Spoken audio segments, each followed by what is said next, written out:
2022학년도 의예과 학생부 종합전형 상황 영역, 의예과 학생부 종합전형 상황 영역 1문. 주문제. 철수는 A고등학교 축구선수이다. 최근 코로나 바이러스 백신 접종 문의가 있었다. 백신 효과와 부작용 설명도 있었음. 단계 문제. 1. A고등학교 축구부는 단체 생활을 하는 경우가 많고 특히 대회 중에는 합숙 생활을 한다. 학생이 철수라면 백신 접종을 받겠는가? 2. 같은 팀에 있는 동료 선수인 영수는 백신 접종을 받지 않았다. 얼마 전 아버지가 백신 접종 이후 아나필락시스 증상이 있었고 영수 본인도 알레르기 병력이 있기 때문이다. 영수는 철수에게 백신 접종에 관련한 의견을 묻는다. 학생은 영수에게 어떤 이야기를 하겠는가? 3. 집단의 목표와 개인의 자유가 서로 상충되는 경우 최선의 해결책은 무엇인가? 예를 들어 설명하시오. 이건 답이 없고 얼만큼 내 생각이 일관성이 있고 논리적인지를 판단하는 문제라고 해요. 자, 일단 머릿속에 정리를 다 하시고요. 1번, 2번, 3번을 제가 물어볼 테니까 여러분들은 그거에 대해서 답을 해주시면 돼요. 정리할 시간은 5분 정도 드릴게요. 1번, 2번, 3번을 어떻게 내가 얘기해야 될지. 뭐가 중요하다고? 논리성과 일관성. 그리고 그 이유와 근거, 이거를 정확하게 차분하게 얘기하면 되는 거예요. 팩트는 단체 생활, 합숙, 감염될 가능성이 되게 많다.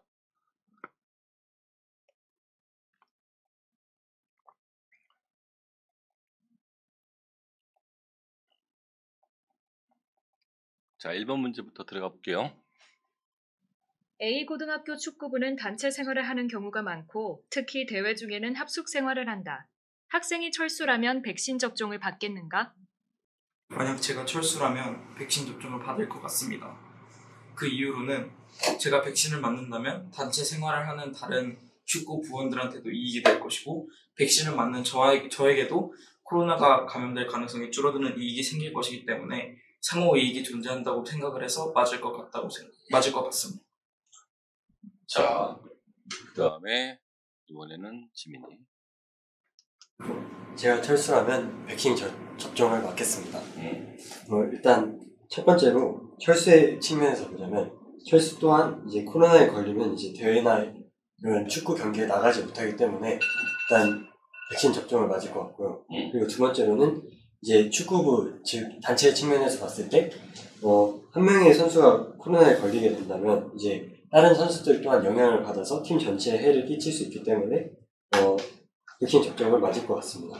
물론 이제 백신 접종으로 인한 부작용으로 어떤 부작용을 고려할 수도 있겠지만 그럼에도 불구하고 이러한 자신과 이제 단체를 위해서는 백신 접종을 맞아야 한다고 생각합니다. 예지? 제가 철수라면 백신 접종을 받겠습니다. 그 이유로는 A고등학교 축구부에서 대회 중에 나가 있을 때는 코로나에 걸린다면 대회에 큰 차질이 생길 것입니다. 그래서 만약 그 감염병에 걸릴 위기가 있더라도 백신을 맞아서 또 감염이 되고 전파시킬 확률을 낮추는 것이 중요하다고 생각했기 때문입니다. 자, 여기까지 얘기를 했을 때 내가 뭐를 지적하려고 얘기할까요? 세 명한테. 자, 김시현 선생, 내가 뭐를 얘들한테 지적을 할까요? 1번에서. 자유의지? 지금 세 명이 대답한 거는 큰 문제는 없는 답이었는데 내가 지적하고 싶은 게 있어요. 혹시 떠오르는 거 있어요? 뭘 지적하고 싶어 할까? 비문학 독해 비슷해요. 질문에 집중을 해달란 말이에요. 여기에 단체 생활이란 말과 합숙 생활이란 말이 있어요. 그러니까 단체 생활, 합숙 생활이 아니어도 백신을 맞아야 되는 충분한 이유는 있어요, 없어요? 그런데 축구부는 단체 생활을 하는 경우가 많고 특히 대회 중에는 합숙 생활을 한다고 했죠. 그러면 모여 있기 때문에 전파 가능성이 더 크다는 그 표현 하나 해줌으로 인해서 이 아이가 질문을 정확히 이해했구나를 판단할 수가 있을 거예요. 나라 그러면 지금 뭐 잘못된 답은 아닌데요. 그러니까 그냥 플러스 점수 없는 기본 점수죠. 그럼 이렇게 얘기하는 건 어떨까요? 백신은 타인을 위해서 자기를 위해서 맞는 게 맞는데 특히 이 경우에는 일반적으로 단체 생활을 한다는 거는 한 명이 병에 걸렸을 때 전파 가능성이 높고 더욱이 대외주기에 합숙 생활을 한다 그러면 이거는 뭐 완벽한 전파 가능성이 있는 거여서 그렇지 않아도 백신을 맞는 게 나와 전체를 위해서 좋은 일이지만 이런 특수한 상황이라면 더더욱이 백신을 맞는 게 옳다고 봅니다. 답은 똑같은데요. 여러분이 이 질문의 취지를 정확히 이해했다는 거죠. 그러니까 코로나 상황에서 백신을 맞아야 되느냐와 단체 생활과 합숙 생활에서 백신을 맞아야 되느냐는 답이 같으면 그게 좋은 답은 아니죠. 두 개나 줬잖아요. 단체 생활 그리고 대외 중에는 합숙 생활. 요 질문을 반드시 여러분 대답 속에 포함을 시킨다 그러면 굉장히 정확한. 왜? 딴 애들이 그렇게 하지 않을 가능성이 높으니까. 2번. 같은 팀에 있는 동료 선수인 영수는 백신 접종을 받지 않았다.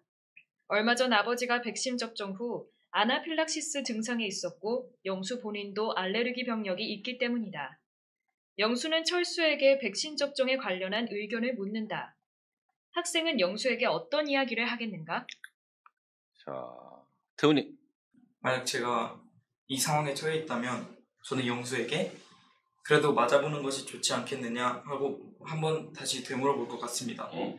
우선 이 상황은 일반적인 상황이 아니라 축구부라는 상황이기 때문에 단체 생활도 하고 합숙도 하는 상황임을 알 수 있습니다. 따라서 만약에 일반 상황이었다면 알레르기 병력이 있다는 이유는 충분히 백신을 맞지 않아도 되는 사유가 될 것이라고 생각하지만 이런 상황이라면 다시 한 번 더 백신 접종을 맞는 경우를 생각해보는 것이 좋을 것 같아 한번 맞아보는 것이 어떻겠느냐고 다시 반문할 것 같습니다. 자, 여기에 둘 중에서 찬성을 하는 사람도 있고 반대를 하는 사람도 있을 것 같은데요. 만약 찬성을 한다 그러면 했을 때 질문을 한번 해보고 나는 생각이 다르다고 하면 거기에 질문을 한번 해보시죠. 둘 다 태훈이한테 질문하는 거예요. 여러분이 의사라고 생각하고 그러니까 교수님이라고 생각하고 지민이 다시 맞아보는 게 어떠냐고 반문을 했을 때 자기는 그래도 무서워서 맞기 싫다고 하면은 어떻게 대처할 것인지.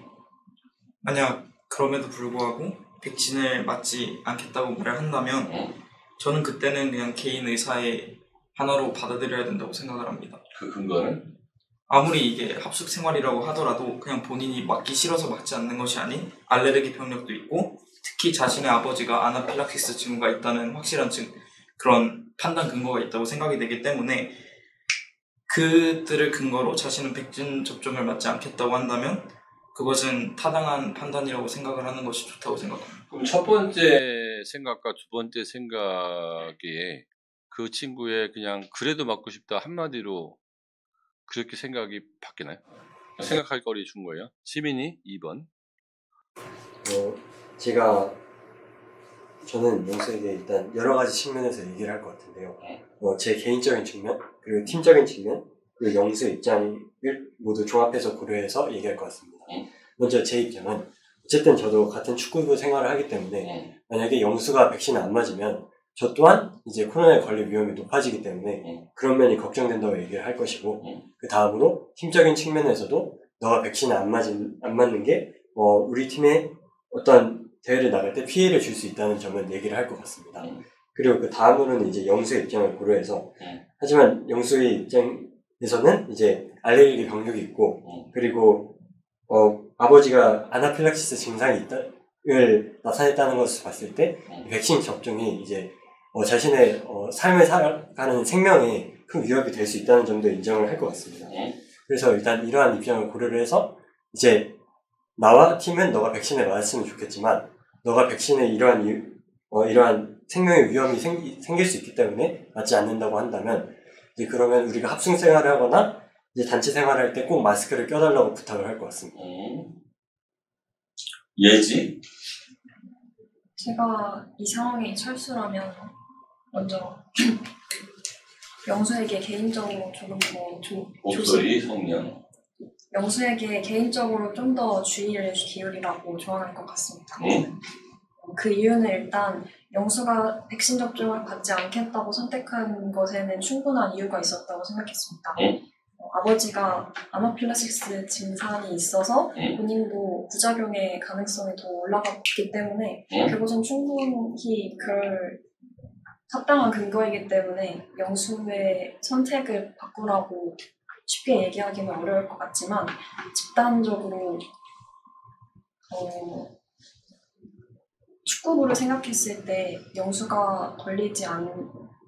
축구부를 생각했을 때 병에 걸리지 않기 위해서 최선의 노력을 해야 하기 때문에 영수 나름대로 다른 백신을 맞은 사람들보다 조금 더 주의를 해서 방역을 했으면 좋겠다고 얘기하겠습니다. 자, 이거는 여러분들이 지금까지 나하고 배웠던 친구들은 기억이 날 수도 있는데 그 이익의 충돌이 일어나는 거잖아요. 도덕적 딜레마 상황이죠. 뭔가 선택을 해야 되는 상황이죠. 자, 어느 철학의 틀을 갖다 놓고서 이거를 풀어야 될까? 답이 딱 나올 텐데. 응? 누구의 철학으로 이걸 해결해야 되는 거예요? 나한테 인문사회를 들었든지 철학 수업을 들었든지 국어 지문을 많이 풀어본 사람들은 이 틀이 다 뻔한 틀이거든요. 이 틀이. 공리주의예요. 공리주의. 자, 의료윤리에서 윤리라는 건 규범론이죠. 그죠? 규범론은 크게 몇 가지 없어요. 절대주의하고 상대주의가 있죠. 절대주의 하면 누구죠? 그러니까 복잡하게 생각할 게 없어요. 규범은 이거 이상의 틀을 교수들이 거의 묻지도 않고요. 이 틀을 가지고서 내가 논리만 풀고 나가면 돼요. 상대주의는 뭐죠? 공리주의죠. 공리주의는 뭐가 있죠? 벤담의 양적 공리주의와 미래 질적 공리주의가 있어요. 그러니까 우리가 많이 생각하는 거잖아요. 철도로 가다가 A선로, B선로 3명, 10명 어디로 가야 되느냐 이죠. 일로 가면 3명 죽고 일로 가면 10명 죽는 거죠. 그러면 3명으로 가야 되는 게 양적 공리주의죠. 그쵸? 근데 3명 중에 내 엄마가 있다면 일로 가는 게 이제 질적 공리주의가 되는 거고 어디로 가야 될지 판단 못 하겠다가 뭐죠? 칸트죠. 네, 칸트의 절대주의는 사람 한 명의 생명을 합산할 수가 없는 거고요. 다 무한되기 때문에. 이게 이제 딜레마 상황이잖아요. 무슨 말인지 이해됩니까? 그러니까 의료윤리에서 계속 물어보는 거는 딜레마 상황을 제시해요. 딜레마 상황을 제시하면 여러분은 윤리니까 절대주의 또는 상대주의, 즉 칸트의 절대주의 내지는 벤담의 나 미래 공리주의로 해결하면 돼요. 그런데 무조건 A 또는 B를 선택해야 된다는, 그러니까 A를 선택하고 그러면 B를 선택 못하고 B를 선택하면 A를 선택 못하고 이걸 딜레마 상황이라고 하잖아요. 그래서 딜레마의 탈출이라는 게 있다고. 그러니까 사람이 무조건 A 또는 B 상황이라고 생각했는데 A 또는 B 상황이 아닌 더 좋은 C라는 상황을 크리에이티브하게 만들어내면 그걸 딜레마의 탈출이라고 하거든요. 무슨 말인지 이해됩니까? A라는 사람이 아들이 있어요. 이게 틀을 배우면 돼요. 틀만. 이것도 굉장히 그 고전부터 시작해서 아주 정형화된 틀이에요. 그러니까 이걸 알면 딜레마 탈출이 쉬운 거고, 이게 이제 의과대학 가면 의료윤리 시간에 배우는 거고, MMI는 거의 대부분 의료윤리 선생들이 내요. 근데 그들은 칸트나 벤담이나 밀의 전문가들이에요. 그러니까 니네가 칸트나 벤담이나 밀이라는 얘기를 할 필요 없지만 그거를 배운 거를 응용하면 깜짝 놀라는 거예요. 아, 얘는 의과대학으로 애가 이런 규범론도 공부를, 윤리학도 공부를 했구나. 아들이 있어요. 아들이 불치병이에요. 그런데 B라는 약사가 신약 개발을 해요. 이 약을 복용을 하면 이 병이 치유가 돼요. 근데 신약의 특성상 한 알에 한 1,000만 원씩 하는 거예요. 그러니까 한 10억 원어치는 먹어야 이 아이가 낫는 거예요. 내가 갖고 있는 돈은 몇천만 원도 없어요. 그래서 A는 고민을 합니다. 아들을 위해서 훔쳐서라도 아들을 살려야 되느냐, 아니면 사회적 법을 지키면서 아들을 죽게 해야 되느냐. 이게 이제 공리주의잖아요. 법과 질서라는 집단의 윤리와 사랑하는 내 아들의 문제. 여기서 이제 아들이 아니고 조카, 우리 반에 있는 학생, 우리 옆집 아저씨, 이렇게 갈 수도 있어요. 칸트 입장에서는 골치 아픈 거죠.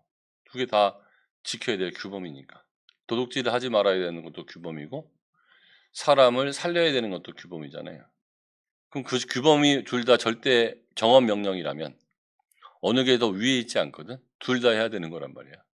그러니까 칸트는 윤리적으로 두 가지가 충돌했을 때 답을 못 주는 게 칸트의 가장 큰 약점이라고 그랬잖아요. 근데 공리주의는 그거를 질적 공리주의와 양적 공리주의 해결하는데, 질적 공리주의는 그거죠. 양적 공리주의는 두 가지의 그 사회적 행복의 증진, 최대 다수의 최대 행복이라고 했으니까 어떤 내 행동을 했을 때 사회적 행복이 증진되면은 규범적으로 옳은 행동, 사회적 증진이 떨어지면 옳지 않은 행동인 거죠. 근데 질적 공리주의를 가면 어떻게 되냐면 단순하게 1 더하기 1이 아닌 거죠. 사회적 규범이 굉장히 높은 위치를 차지하고 있다 하더라도 내 아들의 생명은 세상과 바꿀 수 없는 수준이기 때문에 질적 공리주의로 가면 훔쳐서라도 자기 아들을 살릴 거고, 양적 공리주의로 간다 그러면 이 사회적 규범과 내 아들의 생명을 교량을 하겠죠. 그러니까 훔쳐서 아들을 살리고 내가 깜빵을 가는 거를 통해서 어떻게 해결을 하려고 할지도 모르겠어요. 이해됐습니까? 질적 공리주의, 양적 공리주의. 자, 그러면 이런 사고의 틀을 가지고 설명이 잘못됐다는 건 아니고, 2번에 대해서, 그러니까 이런 사고의 틀을 양적 공리주의, 질적 공리주의까지 잘난 척할 필요는 하나도 없는 것 같고요. 아까 그 문제를 풀 때 그 문제를 이건 딜레마 상황. 그러니까 머릿속에 딱 떠올려요. 딜레마 상황. 집단, 우리 축구팀의 이익과 내 이익. 근데 내 이익은 나는 위험이 별로 없으니까 내 이익을 내가 주사를 맞아서 그냥 축구팀 전체에 내가 감염을 안 시켜주고 나도 감염이 안 당하고 우리가 또 게임에서 이기면 다 해피잖아요. 여기서는 사실 선택의 문제라는 게 별로 없죠. 다 맞을 거라고. 근데 이제 맞기 힘든 한 사람이 나타나는 거죠. 아빠는 아나필락시스 걸려가지고 죽을 뻔하다 살아났고, 근데 나는 보니까 알레르기가 있는 거 보니까 나도 아나필락시스 걸릴 가능성 무지하게 높은 상황. 겁나는 거죠, 이제 얘는. 근데 얘의 문제가 돼버리면 얘가 맞을 거냐 안 맞을 거냐는 얘의 선택인데 그걸 또 나한테 물어봤네. 난 이미 맞을 건데.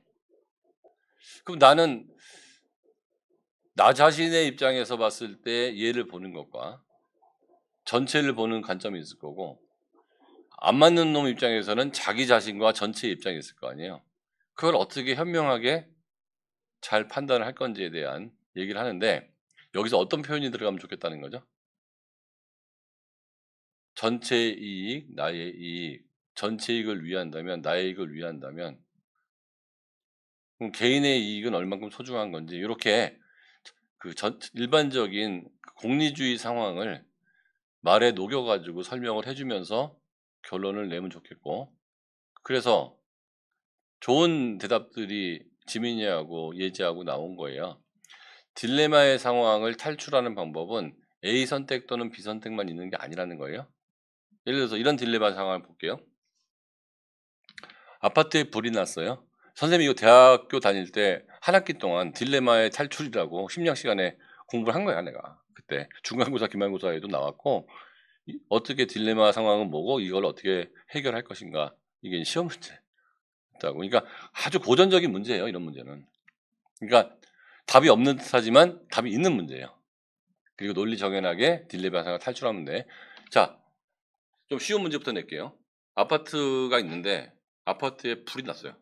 아니 빌딩에 불이 났어. 가만히 있으면 타 죽고 엘리베이터는 고장이 났어요. 불 났으니까. 가만히 있으면 타 죽고 뛰어내리면 떨어져 죽어. 이거 어떻게 해야 되냐 이거. 이 딜레마 상황. 타 죽거나 가만히 있으면 타 죽고 떨어져 죽고. 태훈은 어떻게 해야 되지? 예지 어떻게 해야 돼? 가만히 있어야 돼. 뛰어내려야 돼. 근데 계단이 이렇게 계단을 이용하는 거죠. 문제에 집중하는 거죠. 옥상에 올라가서 구조를 기다릴 수도 있고. 그러니까 그 본문에 있는 상황에 내가 한몰이 되느냐. 여기서 본문에 나온 서브젝트 2 제한 상황은 엘리베이터는 고장났고 불났고 고층이라는 것밖에 없잖아요. 그러면 이 상황 이외에 다른 상황이 뭐가 있는지를 찾는 거예요. 그러면 옥상에 올라가서 구조를 기다린다도 될 수가 있고 계단을 이용해서 내려간다도 될 수도 있고 방법은 찾을 수가 있다는 거죠. 근데 사람들은 이 서브젝트 2에 즉 주어진 조건에 함몰이 되기 때문에 어쩔 수 없이 죽어야 된다고 생각하는 사람이 실제로 되게 많다는 거죠. 이때 크리에이티브니스, 임기응변이 나오는 거예요. 그러면 아까 조금 전에 이 약사의 상황은 어떻게 해야 될까요? 아들을 구하기 위해서 훔쳐야 돼요? 아니면 아들이 죽더라도 법을 지켜야 돼요? 그러니까 제일 안 좋은 답은 뭐죠? 죽게 둔다? 도둑질을 한다. 이게 제일 뻔한 답이잖아요. 죽게 둔다. 왜냐하면 그 다음에 훔친다. 왜냐하면 논리적 근거는 있겠지만 논리적 근거까지 없으면 더 문제가 답이 안 좋을 거고 그런데 이제 죽게 뒀을 때의 문제점, 훔쳤을 때의 문제점을 제시하고 그렇다면 제가 저라면 여기서 이제 크리에이티브한 답이 나와주면 자식 봐라 이거죠. 왜냐하면 이런 상황이 되게 많지 않겠어요? 나는 한 명인데 동시에 수술해야 되는 2명이 나타났어. 한 명은 초등학교 5학년이고 한 명은 70 노인네야. 근데 70 노인네는 장관이고 초등학교 5학년은 촉법소년이야. 야, 이게 두 가지가 또 겹쳐버렸네. 생명은 둘 다 소중하고 아니면 똑같은 상황도 있겠죠. 한 명은 범죄자고 한 명은 노벨상을 받을 사람이야. 그러면 칸트 입장에서는 둘의 생명의 가치는 차이가 없거든요. 근데 공리주의 입장에서는 노벨상을 무조건 살려야죠. 더 심한 얘기 해볼까요? 내일 죽을 사형수야. 이런 거는 얼마든지 나올 수 있는 거예요. 내일 죽을 사형수고 저쪽에서는 그렇지 않은 사람이야. 누굴 살려야 돼? 그럼 사형수를 살리지 말아야 된다고 얘기하는 사람 많거든요. 그럼 내일하고 우리는 어차피 50년 있다가 사형 당하잖아요. 너희들은 한 80년 있다가 당하겠지만. 선생님은 50년 전에 사형 당할 거 아니에요. 자연사 할 거 아닙니까? 인간은 어차피 유한하다고. 그게 내일 죽든. 그러니까 암에 걸려서 다음 달에 죽을 사람과 50년 후에 죽을 사람의 차이가 있나요? 과연? 그러면 자 생각해 볼게요. 너는 어차피 다음 달에 죽을 거니까 양보하라고 그러는데 오히려 30일밖에 안 남았으니까 이 사람의 삶이 더 소중한 거 아니야? 그러니까 이게 입장을 바꿔 생각하면 30일밖에 안 남은 사람의 삶은 안 소중하다고 얘기할 수는 없거든요. 심지어 그게 내일이면 아니면 2시간 후에 죽을 건데 지금 치료를 해야 되냐 말이에요. 그러니까 사람들은 굉장히 많은 가치 판단을 갖고 있는데 답은 없어요. 근데 어떤 기준을 선택하고 그 다음에 이거를 해결할 수 있는 그 아이디어가 나한테 있고 그 아이디어가 윤리적이고 이성적이고 합리적이냐를 보는 거죠. 근데 그게 답이 있다 없다? 의료 윤리 시간에 배운다니까요. 인간이 만들어 놓은 의료 윤리라는 게 있다는 거야. 그리고 그걸 요구한다는 거지 의사한테는. 너희들이 공부를 안 해서 그렇지. 자, 그러면 아들 약사의 케이스 지민이. 제가 아버지라면 일단 첫 번째로는 도둑질 말고 다른 방식으로 돈을 구할 수 없는지를 모색해 볼 것 같습니다. 이 방식으로 예를 들면은 이제 아이의 상황을 이제 SNS에 올려서 그걸 공유를 해서 이제 크라우드 펀딩이나 이런 식으로 돈을 모으는 방식이 될 수 있고, 두 번째로는 지금 약사가 신약 개발 단계이기 때문에 개발은 끝났어요. 아, 개발. 그러면은 값이 비쌀 거냐. 아, 그것도 하나의 방법이에요. 또 매체 공유를 해서 지금 상황을 해서 다른 사람들의 기부를 좀 요청을 할 것 같고, 또 동시에 현행 제도 중에서 지금과 같은 상황에서 지원을 받을 수 있는지 제도를 최대한 생각해보고, 그럼에도 안 된다면 훔치지는 않을 것 같습니다. 태훈이? 저는 가장 1차적인 방법으로 B한테 한번 외상으로 먼저 구한 다음에 돈을 구하는 방법을 한번 생각을 해볼 것 같고, 만약에 B가 안 된다, 돈을 먼저 가져오라라고 한다면 앞서 말했던 것처럼 매체 등을 이용을 해서 돈을 마련해 볼 방법을 한번 최대한 찾아볼 것 같습니다. 다 맞는 방법이에요. 어떤 게 정답은 없고 그 방법을 얘기한다 그러면 딜레마 탈출에 성공한 거예요. 무슨 말인지 알겠죠? 딜레마 탈출에 성공한 거란 말이죠. 뭐 약사님한테 정말 부탁하거나 아이를 데려가가지고 뭐 좀 살려달라고 읍소할 수도 있고, 그 다음에 주변에 있는 사람한테 돈을 빌릴 수도 있고, 여러 가지 방법을 찾을 수 있다는 거. 그러니까 그게 이제 딜레마의 탈출이라는 거죠. 이런 이제 로직을 배웠다 그러면 다시 본문으로 돌아가서 2번에 대한 답을 한번 해보세요. 지민이? 일단 저라면 영수에게 영수의 백신에 대한 다양한 입장을 이야기해 줄 것 같습니다. 일단 첫 번째로 제가 영수의 백신에 대해서 생각하는 입장을 먼저 얘기할 것 같은데요. 이는 이제 같은 축구부로서 만약에 너가 백신을 안 맞으면은 나 또한 코로나에 걸릴 수도 있을 것 같다라는 얘기를 할 거고, 두 번째로 이제 팀의 입장에서 이 이야기를 설명을 해줄 것입니다. 그래서 너가 만약에 너가 코로나에 걸린다면은 우리 팀 전체가 이제 그로 인해서 피해를 볼 수 있다. 그래서 우리는 또한 합숙 생활을 하는 굉장히 가까이 붙어 있는 환경이기 때문에 더 피해가 클 수도 있다는 점을 얘기를 해주고, 그리고 다음에 이제 반대로 영수의 입장도 충분히 이해를 해주면서 영수가 현재 아버지가 비슷한 알레르기 병력으로 아나필락시스 증상을 겪었기 때문에 영수가 백신에 맞는 것에 이제 생명의 위협이 있을 수 있다는 점도 충분히 이해를 해줄 것 같습니다. 이러한 측면을 고려해서 일단 영수에게는 백신을 맞는 것은 너의 선택이나 나나 우리 팀 입장에서는 너가 백신을 맞았으면 좋겠다라고 얘기를 한 후, 만약 너가 그럼에도 불구하고 이런 위험성 때문에 백신을 맞지 않는다고 한다면 이제 다른 방식으로, 예를 들면은 계속해 청결에 더 신경을 쓴다든지, 아니면은 외부 활동을 최대한 줄인다든지, 혹은 이제 계속해서 마스크를 끼고 생활을 한다든지의 방식으로 더 감염 위험을 줄여줬으면 좋겠다고 얘기할 것 같습니다. 그 다음에 태훈이는? 저는 제가 이 상황이라면 영수에게 저를 포함한 축구부 전체의 입장을 먼저 얘기해준 다음에 영수의 선택을 한번 들어볼 것 같습니다. 우선 이 상황은 영수가 백신을 맞지 않는 경우에 전체의 이익과 영수의 이익이 상충하는 상황이라고 생각을 하기 때문에 우선 영수에게 영수가 백신을 맞지 않았을 경우 우리가 코로나에 걸릴 위험이 더 높아지고 그러면 합숙을 포함한 대회 일정에 차질이 생길 수도 있기 때문에 손해가 발생할 수 있다는 것을 충분히 인지시킬 것 같습니다. 그 다음에 영수가 이제 알레르기 병력이 실제로 있고 아버지도 아나필락시스 증상이 있었기 때문에 이런 위험성을 안고서도 백신을 맞는다면 상관이 없겠지만 백신을 맞지 않는다고 했을 때는 이제 전체의 이익을 생각을 해서 좀 더 방역에 신경을 써달라고 얘기를 할 것 같습니다. 예지는? 제가 만약 철수라면 먼저 영수의 입장에 충분히 공감을 하고 영수가 앞으로 단체 생활을 하면서 주의해야 할 점에 대해서 더 강조하겠습니다.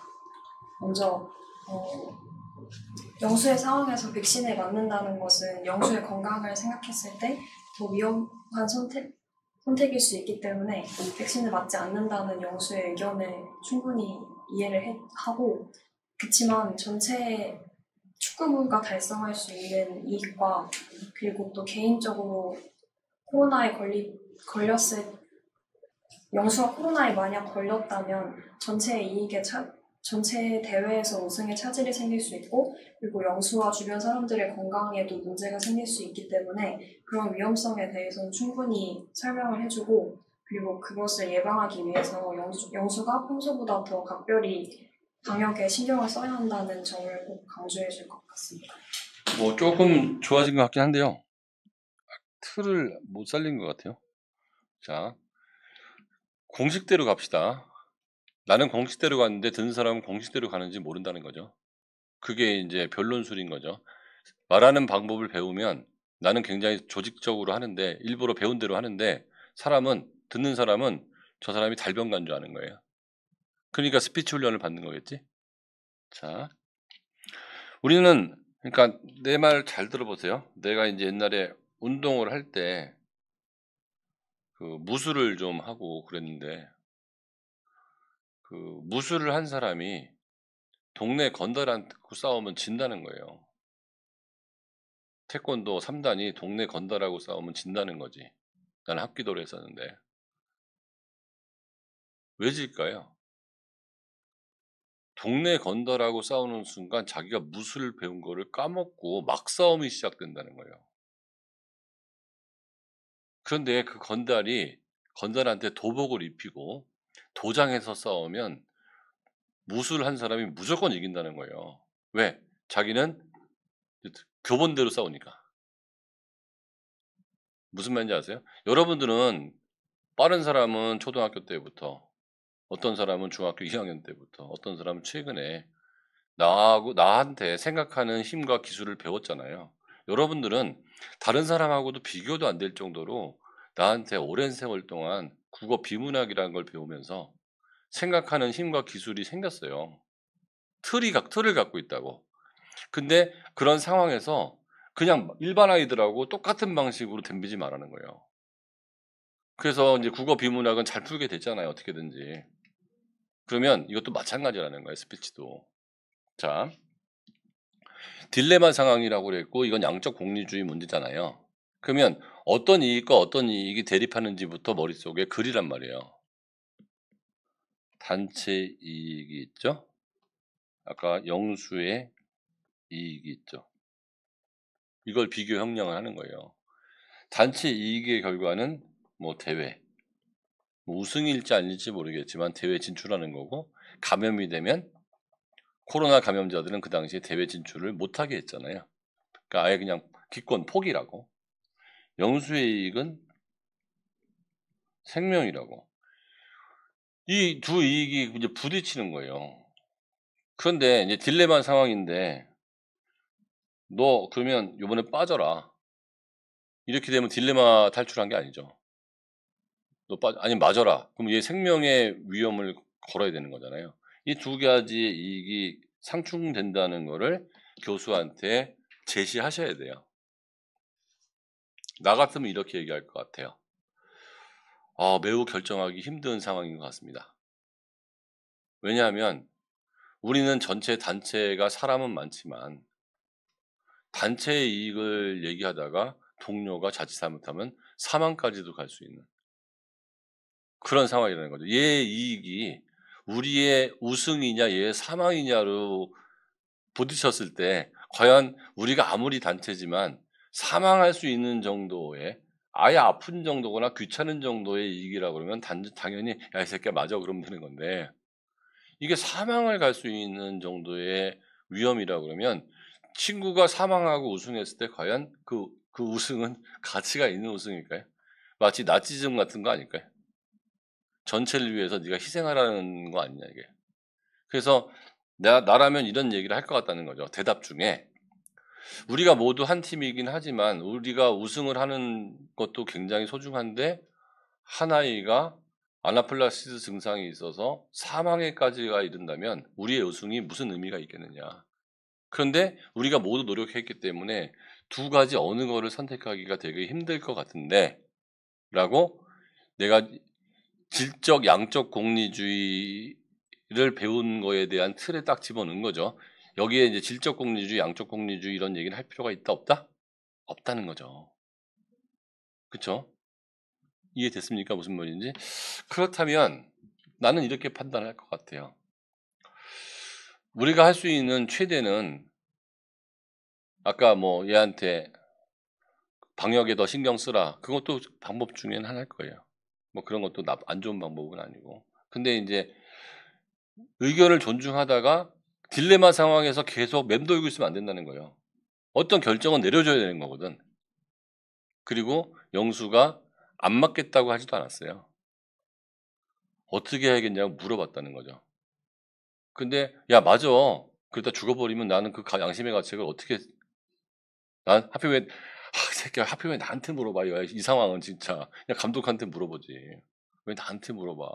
나는 이제 대답을 해줘야 되는 거죠. 그럼 어떤 현명한 대답을 해줘야 될까요? 결론은 여기서 끝날 것 같아요. 아까 뭐 방역에 더 신경 쓰라는 것도 맞고 너는 그러면 그 위험한 상황인데 어떤 일이 있어도 넌 외출을 하지 마라. 우리가 모두가 맞았으니까 우리가 걸려 들어오지 않는 순간 너는 혼자만 남아 있으면 절대로 안 걸리니까 얘도 살리고 우리 사는 방법이잖아요. 또 뭐가 있을까요? 이런 것도 있지 않을까요? 아나필락시스라는 게 아빠가 걸렸다는 거는 예측을 못했기 때문에 걸린 거잖아요. 그러면 얘 아빠가 아나필락시스가 있고 얘가 알러지가 있다는 거를 의사한테 알려서 예방접종을 할 때 굉장히 옆에서 곧 문제가 생기면 바로 그 액션이 들어갈 수 있는 상황을 충분히 고지를 하고 맞는 건 어떻겠는지. 즉 위험 요인을 굉장히 감소시키는 방법도 있잖아요. 아니면 아빠가 아나필락시스 걸렸고 얘는 알레르기 반응이 있는데 동일한 알레르기 반응에 대해서 충분히 의사하고 상담을 해보고 다시 한번 고민해보는 건 어떻겠느냐 라는 쪽으로 가는 거죠. 이건 이성적이고 합리적이잖아요. 그러니까 어떤 것들이 좋은데 여러분의 그 스피치, 인터뷰의 툴은 요 얘기가 반드시 들어갔으면 좋겠다는 거죠. 이게 딜레마 상황이라는 걸 교수한테 고지하는 거죠. 즉 전체가 있고 개인이 있는데 전체의 이익은 대회에 참석하는 거, 개인의 불이익은 혹시 죽을 수도 있는 거. 그래서 이거는 쉽게 결정할 수 있는 문제는 아닌 것 같다라고 교수님한테 언지를 주면서 잠깐만 조금만 생각을 하고 싶습니다 라고 해서 진지함을 보여주는 것도 좋다는 거죠. 너무 그냥 확답을 이렇게 하지 말고. 근데 그때는 이제 조심스럽게 얘기해달라는 거죠. 조심스러운 결론을 내리자면 제가 친구의 생명과 팀의 이익을 모두 다 고려를 하고 싶기 때문에 뭐 이런 정도 결론을 내렸습니다. 그게 제 생각에서는 그나마 좀 괜찮은 결론이 아닐까 생각합니다. 이렇게 얘기한다면 교수 입장에서는 얘가 괜찮네. 인성도 괜찮고 판단도 있고 결정을 유보하지도 않았고 그게 이제 맞고 틀리고는 아니고요. 기본적인 이 틀을 이해하고 있는지에 대한 교수의 이해, 그 다음에 얘가 겸손하고 이성적인지에 대한 이해, 결론이 그래도 실현 가능하거나 두 가지 이익을 어느 정도 다 공헌할 수 있는지에 대한 현실 가능성. 이 정도면 그냥 A++ 되겠죠. 자, 내가 지금 답은 다 줬어. 내가 준 재료를 섞어서 나한테 발표를 한번 해보세요. 여기서 뭐 또 새 거를 만들 생각 하지 말고 요 재료를 가지고. 왜? 여러분이 훈련 받았는지 아무도 몰라요. 시민이 어떤 이야기를 하겠습니까? 일단 저는 이 문제가 개인과 단체 간의 이제 이해관계의 차이에 따른 문제라고 생각을 합니다. 단체인 이 축구부의 경우에는 이 대회를 나가고 계속 훈련을 필요하는 과정에서 코로나 바이러스에 어떤 축구 선수라도 걸리면 안 되는 게 단체 입장이고, 그리고 개인 영수의 입장은 이제 아버지 아나필락시스 증상이나 자신의 알레르기 병력을 고려했을 때 이 백신을 맞는 것 자체가 자신의 건강이나 생명에 큰 위험이 있을 수 있다는 것이 이제 영수의 입장일 것 같습니다. 이러한 단체, 즉 축구부와 이제 영수의 입장을 모두 고려를 해서 답변을 영수에게 이야기를 하자면, 일단 첫 번째로는 팀의 입장과 저희 입장을 영수에게 전달을 할 것 같고, 그리고 영수 입장 또한 이해한다는 이야기를 할 것입니다. 그리고 그 다음으로 이제 영수에게 해결책을 제시해 보자면, 일단 예방접종을 맞으러 갈 때 이제 아버지의 이런 아나필락시스 증상이나 영수의 그 알레르기 증상을 모두 의사 선생님께 말씀을 드리고 의사 선생님의 판단을 일단 들어보는 것이 어떠냐라고 먼저 얘기를 할 것 같고, 그리고 그 다음에 이제 만약에 접종을 받아도 된다고 한다면 이제 접종을 받을 때에도 접종을 받은 후에 혹시 문제가 생겼을 때를 대비해서 그 의사 선생님께 계속 말씀을 드린다거나 그 조치를 취한 방식으로 진행을 하면 예방접종을 맞는 것이 어떠냐라고 이야기를 할 것 같습니다. 그리고 만약에 영수가 이제 그 의사 선생님께서 백신을 맞는 게 몸에 안 좋을 수도 있다라고 답변을 하시면, 그때는 이제 어떤 밖에 잘 외출을 하지 않는다거나 아니면 마스크를 계속 끼고 있는 등 이제 그 위생 환경을 더 깨끗이 하는 방식으로 조심을 해줬으면 좋겠다고 이야기할 것 같습니다. 이 정도면 굉장히 잘한 것 같아요. 자, 이게 사실은 백신을 맞아도 병에 걸릴 가능성이 높은 거잖아요. 우리가 백신을 실제로 그랬고, 그 백신을 맞는다고 100% 보장도 아니었잖아요. 그러면 인간이 할 수 있는 방법이 백신 말고도 또 있다 그러면 최대한 확률을 낮추는 데까지 같이 노력을 하는 건 거죠. 그 다음에는 신의 영역이니까. 만약에 지금 첫 번째 대답하고 이 대답하고 본인이 얘기해도 참 본인이 대답 잘했다는 생각이 들잖아요. 이렇게 했다 그러면 이렇게 했으면 무조건 합격이에요. 왜? 이런 정도의 대답을 할 수 있는 학생이 없거든.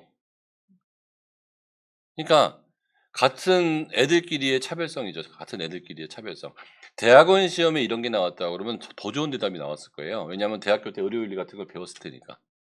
그러니까 걔네들은 그걸 다 동원해서 대답을 했겠지. 근데 고등학생 수준에서는 거기까지 나간 사람은 별로 없을 거예요.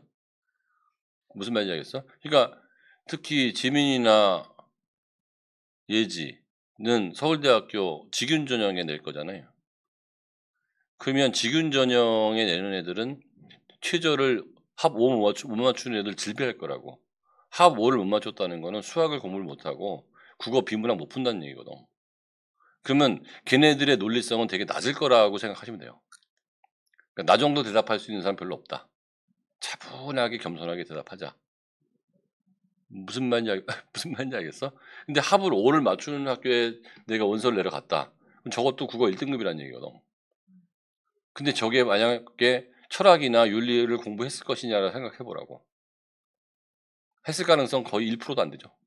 야, 그러면 나는 철학도 윤리도 공부했어. 의대 가는 비문학 시간은 했고 여기서 했어. 자, 윤리, 딜레마 탈출, 칸트, 공리주의 그 이상 없어요. 의료윤리 거의 여기서 해결돼요.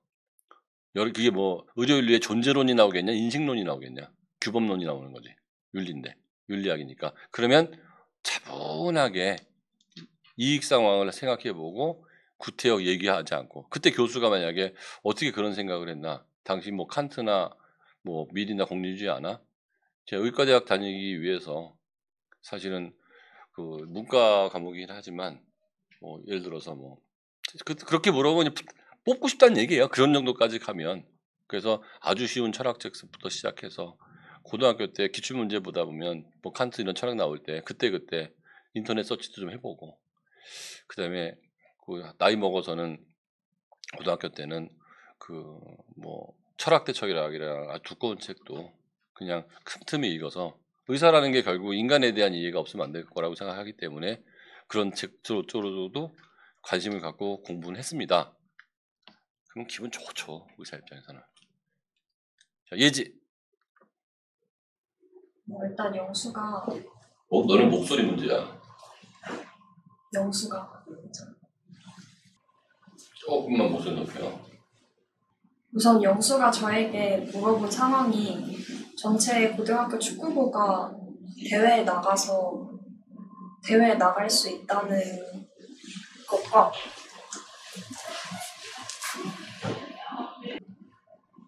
자, 다시 한번 조직화시키는 거 알려드릴게요. 일단 내 생각을 A서랍, B서랍에 넣는 거예요. 무슨 말인지 아시겠습니까? 그리고 A서랍에서 하나 꺼내고 서랍 닫고 B서랍에서 또 꺼내는 거예요. 급할 필요는 없어요. A서랍은 전체의 이익, B서랍은 영수 개인의 이익. 그러면 이렇게 풀고 나가도 돼요. 이 경우에는 참 대답하기 힘들 것 같습니다. 전체의 이익과 A서랍, 그 영수 개인의 이익이 너무 다른 쪽에 있기 때문입니다. 전체 이익은 여러 명이긴 하지만, 그러니까 또 서랍을 또 꺼내는 또 여는 거예요. 이번에 전체 서랍 있는 거죠. 이게 천천히 내 생각을 정리해가면서 얘기하면 되는 거예요. 이게 그래서 두 가지가 있습니다, 세 가지가 있습니다 하는 이유는, 첫 번째는 일하고 하면서 시간을 버는 거예요.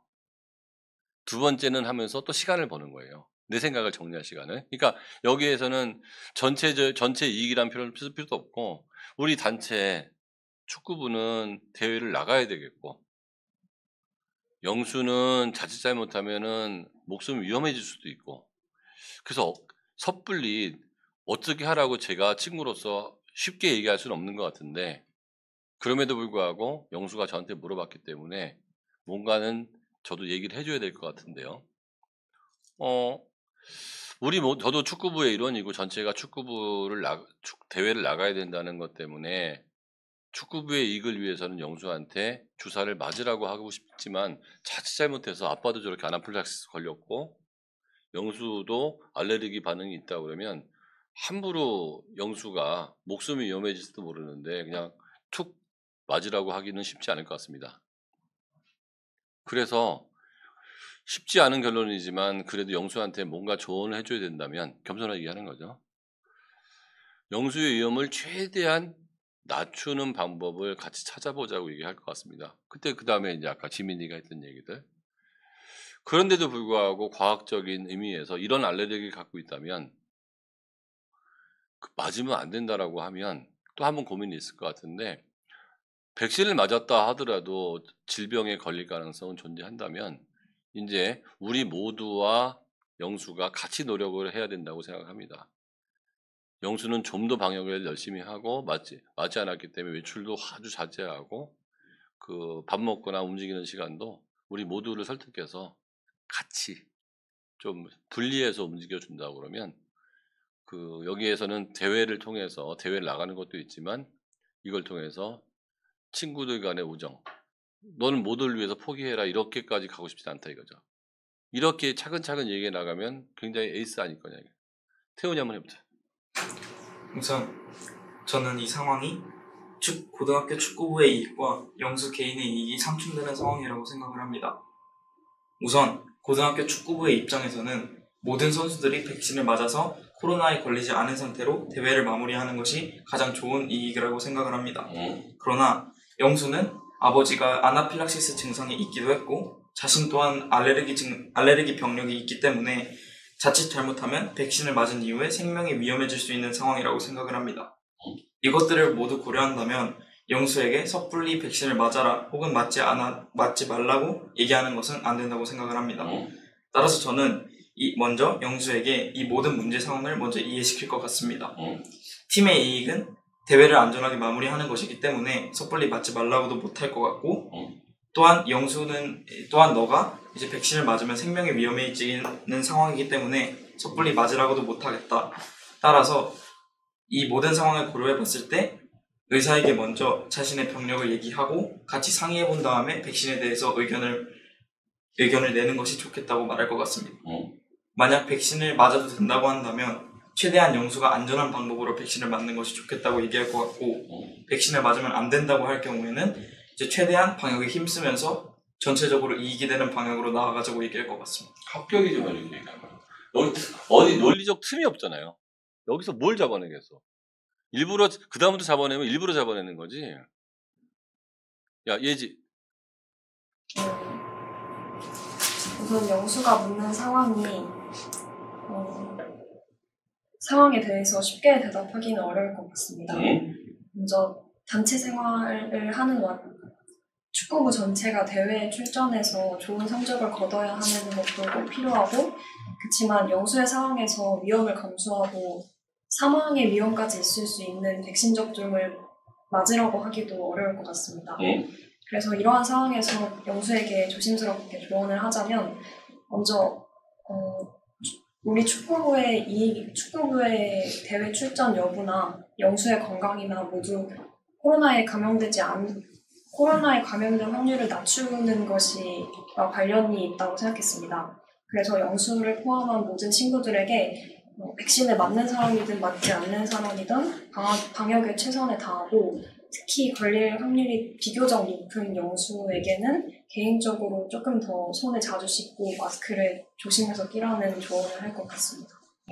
이렇게 해도 괜찮죠. 논리가 맞잖아요. 그죠? 3번 같은 경우는 답이 있어요. 아주 뻔한 거예요. 이거는 집단의 목표와 개인의 자유가 상충하는 경우 딜레마 상황이죠. 이건 공리주의로 해결해야 되거든요. 그 다음에 딜레마 상황을 해결하는 거죠. 이거는 공식이에요. 공식. 근데 공식을 교수는 알고 있고 학생은 모르는 상황인 거죠. 그래서 이거는 공식에 넣는 식으로 아까 설명해 준 방식을 잘 대입해서 일반적 상황인 거죠. 이거는 이따가 정리를 잘 해서 10분 있다가 물어보도록 할게요. 3번은 잘해야 돼.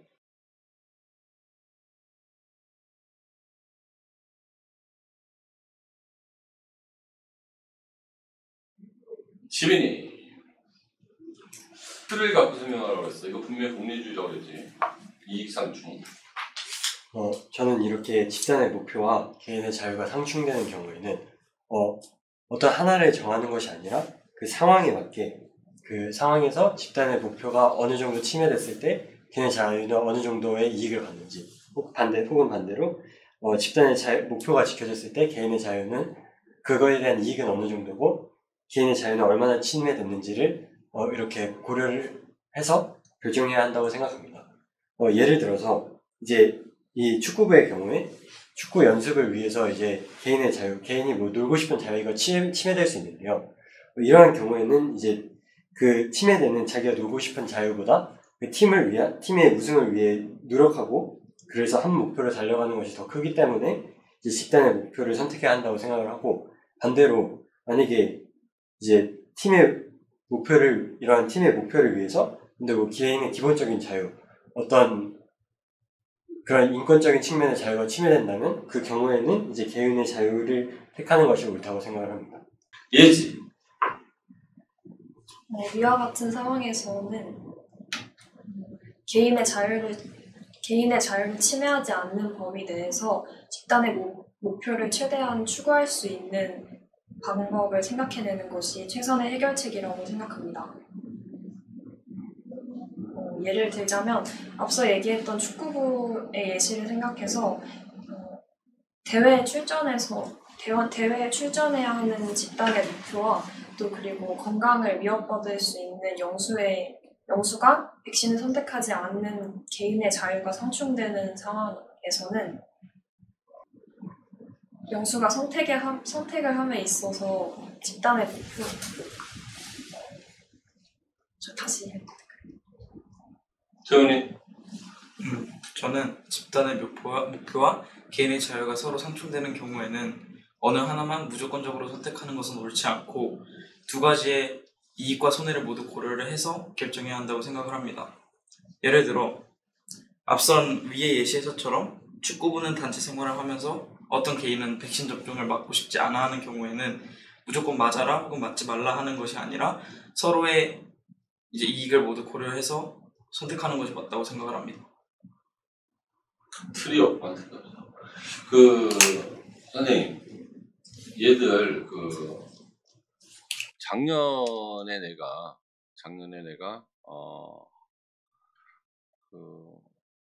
인문사회 철학 시간에 거의 칸트하고 그 공리주의, 양적 공리주의하고 질적 공리주의 부분을 좀 잘 읽으시고 그 공리주의하고 칸트의 윤리 그 부분을 좀 읽어보라고. 그리고서 이제 틀을 만들란 말이에요. 윤리는 그게 거의 다예요. 윤리는 그거를 넘어서는 애가 없고 넘어설 수가 없고 그 정도도 아는 사람이 별로 없으니까 이거는 뻔한 로직이라니까요. 아까 얘기한 거 똑같아. 항상 집단의 이익하고 개인의 이익은 언제나 상충해요. 아니 국가 이익하고 개인의 이익이 어떻게 안 상충을 안 하냐고. 나는 길을 아무 데서나 건너고 싶은데 단체에서는 횡단보도에서 건너라고 하는 거잖아요. 나는 의료보험료 내기 싫은데 의료보험료 내라고 하잖아요. 난 세금 내기 싫은데 세금 내라고 하잖아요. 그러니까 상충이 안 되는 적이 없다니까. 무슨 말인지 이해됩니까? 그러면 여러분들이 이제 자유가 제한될 때 공공복리 헌법에 나오잖아요. 공공복리, 뭐 안전보장, 뭐 이딴 거에 자유가 될 수 있고 필요 이상으로 자유를 넘어서면은 권리 남용이 될 수 있다는 거 아니에요. 그러니까 타인의 피해를 주면 안 된다 이렇게 나오잖아. 그러면 로직은 이거라니까요. 집단의 이익, 개인의 자유 이거 무게를 재본다는 거예요. 그러니까 집단의 이익과 개인의 자유의 무게를 재보는 거죠. 그래서 이게 무거우면 개인의 이익은 그만큼 개인의 자유는 포기를 해줘야 된다는 거죠. 나도 집단 속의 개인이니까 이 집단을 무시할 수가 없는 거죠. 이게 이제 양적 공리주의의 가장 기본적인 생각이잖아요.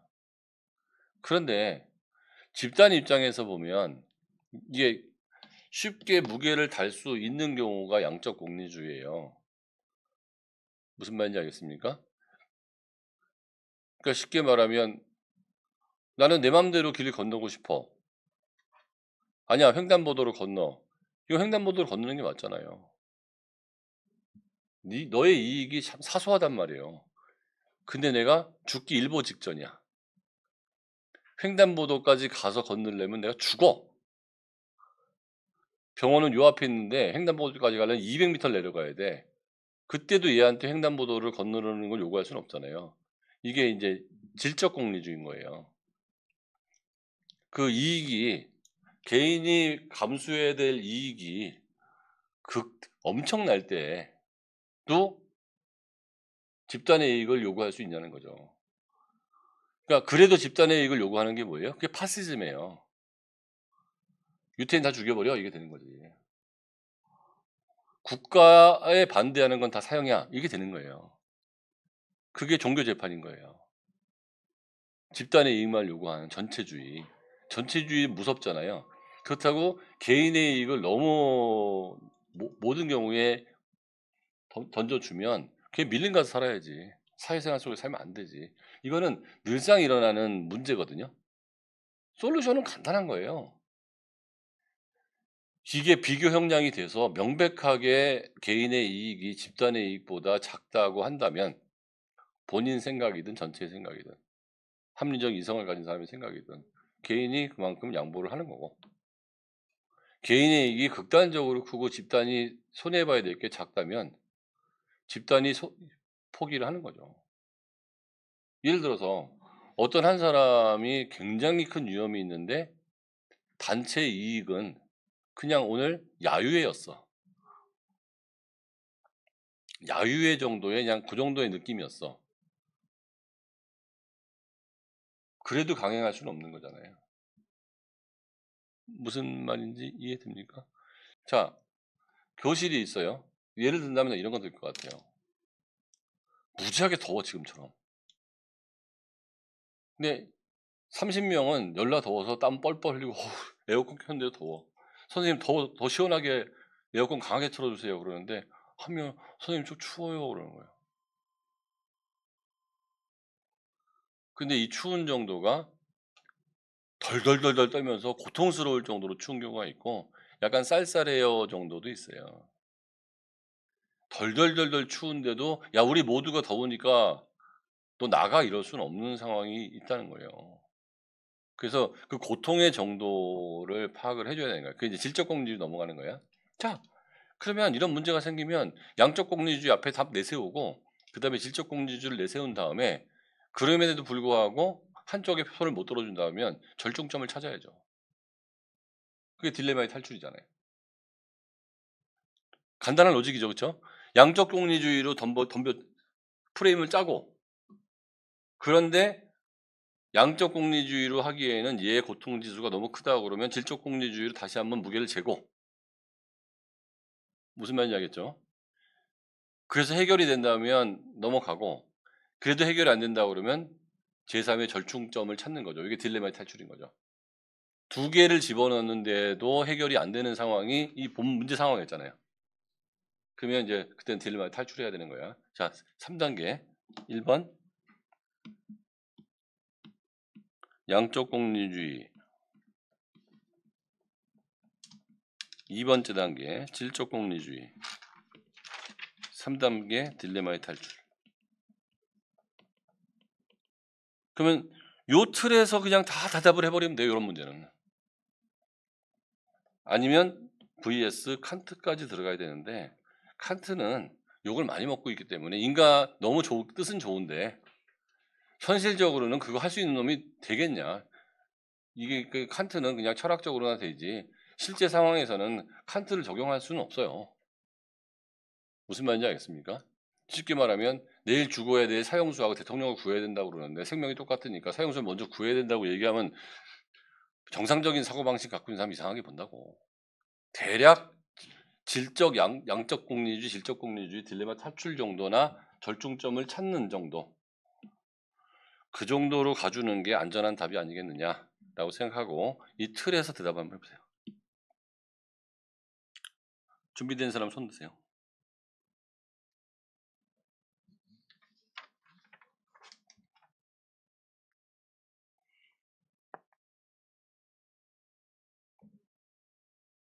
지민해봐.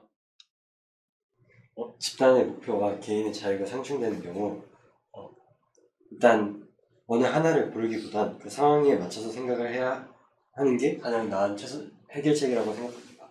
우선 먼저 개인 또한 집단에 속하고 집단의 목표를 추구하는 사람이 더 많기 때문에 일단은 집단의 목표를 우선시를 해야 하지만 만약 그 과정에서 침해되는 개인의 자유가 집단의 목표를 이제 추구해서 얻은 이익보다 훨씬 더 크다면 아니라니까. 그렇게 접근하는 게 틀에 그대로 적용하려니까 그리고 응용하려고 하지 마세요. 개인과 집단은 항상 이해가 상충하는 게 일반적일 수밖에 없습니다. 왜냐하면 개인은 자기가 소중하고 집단은 집단이 소중하기 때문에 그 이익이 딱 맞아떨어지기보다는 일반적으로 이익이 부딪히는 경우가 많은데 이때 기준이 있어야 된다고 생각합니다. 일단 무게를 잰다면 개인의 이익의 무게와 집단의 이익의 무게를 쉽게 잴 수 있는 경우에는 무게가 높은 곳의 이익을 우선시하면 된다고 생각합니다. 이게 양적 공리주의잖아요. 그런데 개인의 입장에서는 자기 이익이 굉장히 크게 생각할 수도 있고 입장 차이기 때문에 그래서 단순하게 비교가 안 될 때는 개인의 입장에서 다시 한번 고려해 볼 필요가 있습니다. 이게 질적 공리주의잖아요. 무슨 말인지 알겠죠?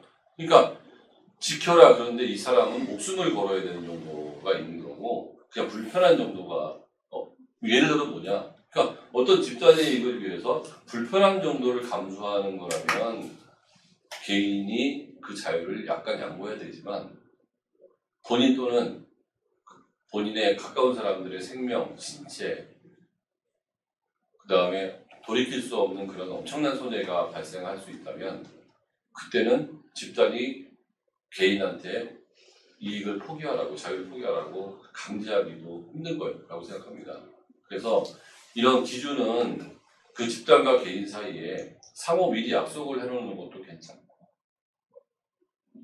아니면 그때 고려해서 케이스 바이 케이스로 이때는 집단의 이익, 개인의 이익을 찾아가려는 합의 노력도 필요한데, 한쪽을 들어줄 수 없을 때는 어느 한쪽이 옳다고 생각하지 말고 중간 지점 어디를 찾아서 모두가 조금씩 양보해서 전체 이익을 올리는 방향으로 가는 게 좋겠다.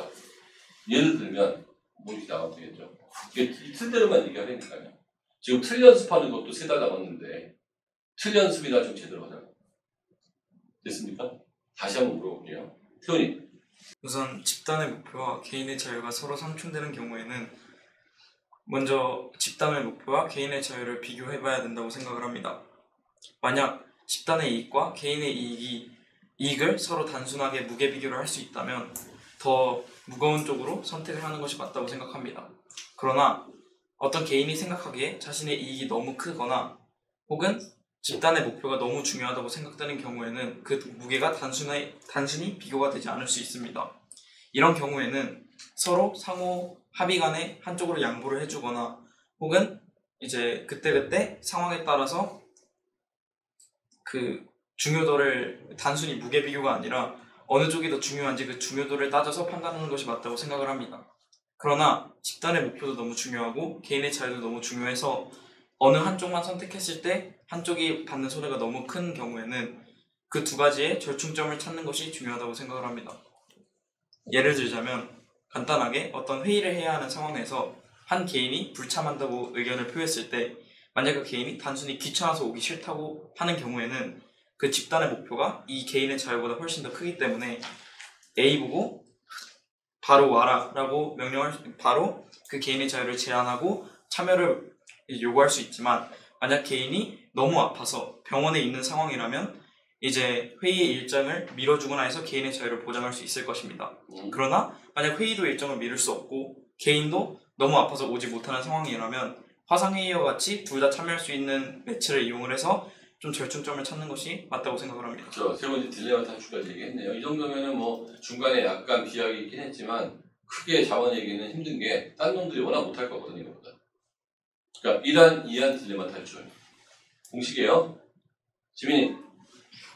집단과 개인은 집단은 또 집단만의 목표나 이제 추구하는 방향이 있고, 개인은 개인만의 또 추구하는 방향과 자유가 있기 때문에 서로 상충할 수밖에 없는데요. 이러한 경우에는 먼저 집단의 목표와 만약 이 집단의 목표와 그리고 개인의 자유를 쉽게 비교할 수 있는 경우에는 둘 중에 어느 것이 더 중요도가 있는지에 따라서 결정을 하면 될 것 같습니다.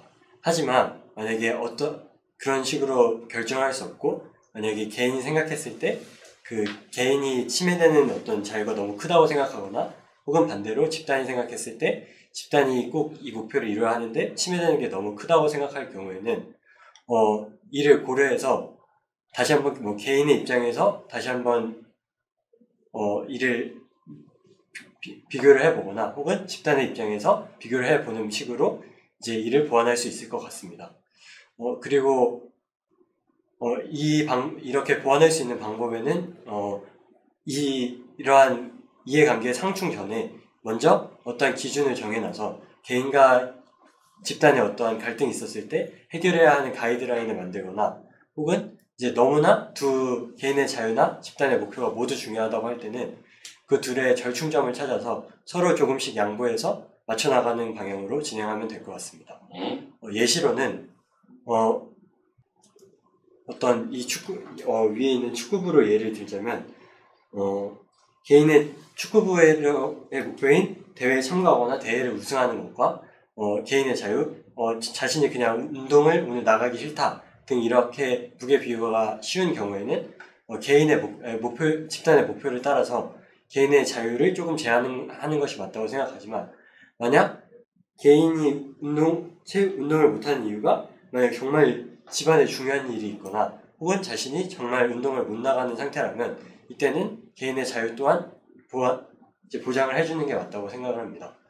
그래서 만약 둘 다 이렇게 집단의 목표 뭐 축구부의 우승이나 개인이 뭐 가족 사정이 있어서 참가하지 못할 때에는 이렇게 둘 다 중요해서 무시할 수 없을 경우에는 그 둘의 절충점을 찾아서 뭐 개인이 운동에 지금 현재 참여하지 못하는 상황이면 그 다른 지역에 가서 그냥 개인적으로 운동할 수 있는 어떤 루틴을 짜서 준다든지 그리고 그거를 실행한다든지 등으로 절충점을 찾는 방안으로 해결하면 될 것 같습니다.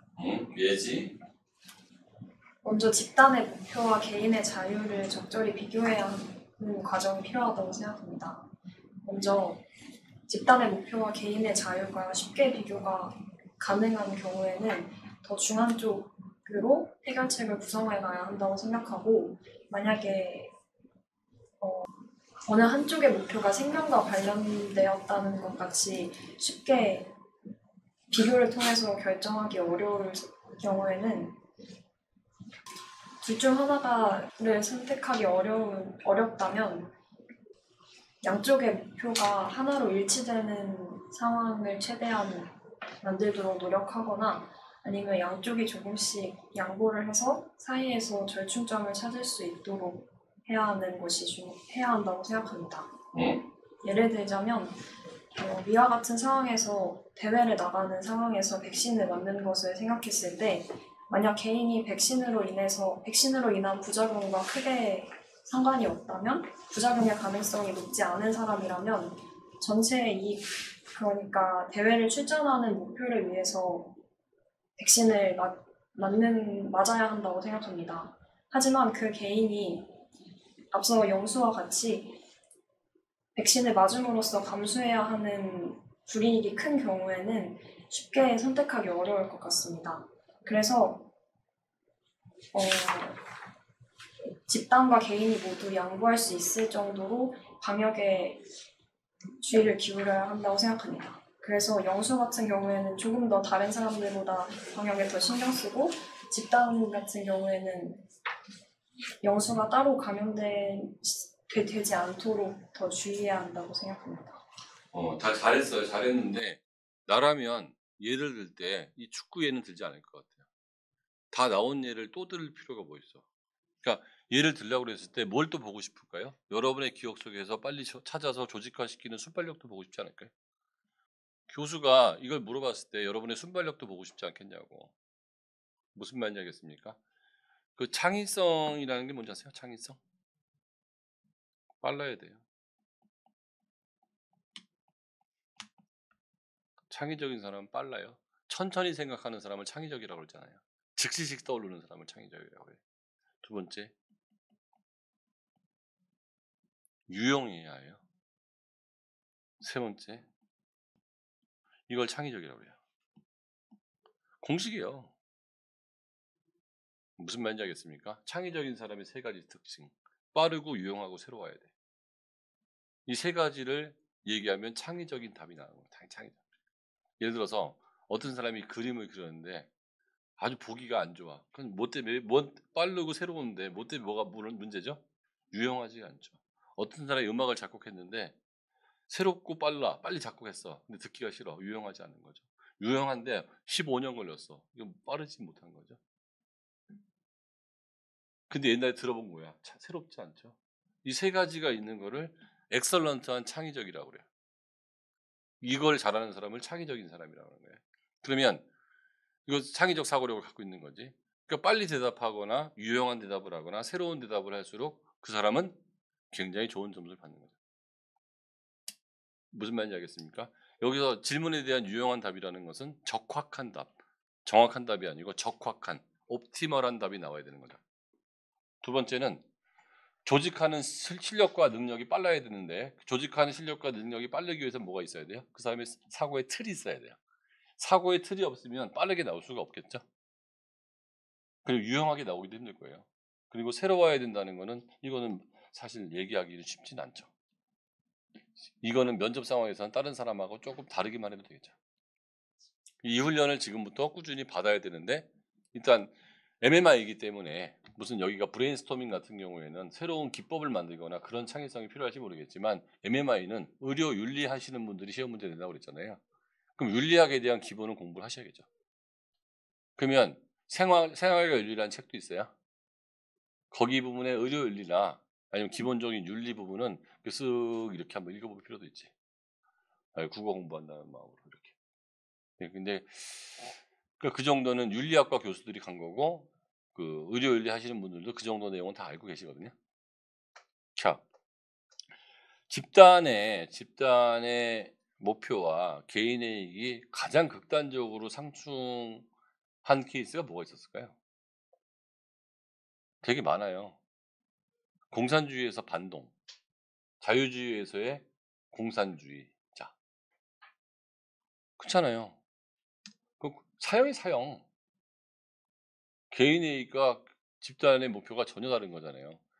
예를 들어서 북한에서 나는 남한이 좋아요라고 하면 사형이잖아요. 그 말만 하는 걸로도. 얼마 전까지 우리나라에서도 비슷했을걸요. 국가보안법 위반이었을 거라고. 자, 또 비슷한 케이스가 뭐가 있을까요? 양심적 집총 거부예요. 국가의 목표는 국방을 해야 되기 때문에 너 군대 가라는 거잖아요. 근데 신의 명령이 나의 양심은 사람을 죽이는 물건을 손에 댈 수 없다는 거잖아요. 이렇게 극단적으로 둘이 부딪히는 케이스가 뭐가 있어요. 그래서 양심적 집총 거부의 결론은 뭐였어요? 다 깜빵을 보냈다고. 그러니까 집단의 목표에 손을 들어준 거잖아요. 그러니까 국가는 상당히 파시스트인 거죠. 거의 아무리 파시스트가 아니라고 그래도 개인의 자유를 굉장히 쉽게 억압하는 게 관료 집단인 거죠. 권력을 갖고 있으니까. 개인한테 권력이 없잖아요. 근데 이게 국가라는 정도의 강력한 권력이 아닌 단체 활동 정도라면 이제 얘기해 볼 만하지 않냐는 거죠. 법을 바꿔야 될 일도 아니고. 근데 국가도 절충점을 찾았어요, 못 찾았어요? 찾았잖아요. 대체 복무. 군대를 가지 않는 대신에 어디 가서 복무를 한다든지 사회봉사 활동을 하면 그것도 또 다른 국가를 위한 행동이라고 잡아준 거잖아요. 딜레마에 탈출한 거잖아요. 무슨 말인지 알겠죠? 그러니까 개인의 이익만을 위한다 그러면 가짜로 진단서 내서라도 안 갔을 거고, 병역 거부. 국가의 이익만을 위한다면 재판에서 깜빵을 보낸 거였죠. 근데 둘 다 너무 한쪽으로 치우쳐진 거 아니냐 이거죠. 왜? 이 개인 입장에서 보면 내가 총을 잡는 순간 지옥 가는데 자기의 종교에서는 총을 잡는 사람은 지옥을 간다는데 국가가 중요해? 지옥 가는 게 중요해. 국가 입장에서는 너 같은 애를 자꾸 봐주면 다 양심적으로 집총 거부해가지고 이 나라는 누가 지키냐가 될 거 아니에요. 그러니까 두 개의 이익이 굉장히 크게 부딪혔단 말이에요. 근데 아주 오랜 세월 동안 사람들이 그걸 논의해서 절충점을 찾아간 게 대체 복무였잖아요. 그러면 그 논의를 우리는 몇십 년 동안 한 거잖아요. 그렇다면 이런 얘기 좀 정말 좋겠죠. 우리가 만약에 이 정도의 집단이 아니고 한 10명대 1명 정도였다 그러면 몇십 년간의 논의를 우리가 해결하겠다는 의지만 갖고 있다면 며칠, 몇 시간으로도 어느 중간점 정도의 점수를 찾을 수 있을 거고 국가 모두한테 이 사람이 자기의 양심적 집총 거부를 설득하기 힘들었지만 10명한테는 충분히 설득할 수 있는 기회를 줄 수도 있는 거고 그러다 보면 어느 한쪽을 반드시 상충이 트레이드 오프잖아요. 상충이 트레이드 오프. 어느 한쪽을 선택해서 어느 한쪽을 포기한다는 극단적인 방법보다는 상보, 서로가 서로를 보완해 줄 수 있는 그런 방법도 우리가 인간이기 때문에 이성을 갖고 있는 인간이기 때문에 해결할 의지만 있다면 약간의 시간이 걸려도 해결을 하는 거지 항시 어느 한쪽을 반드시 선택해야 된다는 쪽으로 갈 필요는 없은 것 같습니다. 그럼 떨어뜨리겠냐 이렇게 얘기하는데 왜? 이 정도까지 틀을 갖고 덤비는 놈이 있어요 없어요? 그래도 어느 한쪽에 손을 들어줘야 된다 그러면 아까 무게 비교를 하자는 거죠. 단순 무게의 비교가 가능하면 무게가 깊은 쪽으로 가는데 사람의 입장 차이가 너무 커서 양심적 지청 거부를 얘기해 볼게요. 아 군대 가서 또 더운 데서 뜀뛰기 하기 싫어. 이건 무게 거부가 안 된다는 거죠. 그러기 위해서는 국가가 너를 위해서 도와주는 게 너무 크다는 거예요. 근데 양심적 지청 거부는 감옥을 가는 걸 불사하고도 안 가겠다는 거잖아요. 그쵸? 이 정도는 똑같은 군대 가기 싫은 거에 그 무게가 다르다는 거죠. 이렇게 무게가 다른 거는 합의점을 찾아가지 않으면 계속적인 그 범죄자가 양성이 되고 이 사회가 개인은 사회를 위해 존재하는 거기도 하지만 사회는 또 개인을 위해 존재하는 것도 있잖아요. 근데 한쪽에다가 뭔가를 계속 요구하는 거 아니다. 이게 공리주의로 다 해결이 돼야 안 돼요. 자, 복잡하게 생각하지 말라고 내가 이렇게 얘기할 수 있는 거는 내 머릿속에 사고의 틀이 있기 때문에 그런 거예요. 그럼 똑같은 상황이 왔을 때 그 사고의 틀에 계속 대입을 하라고.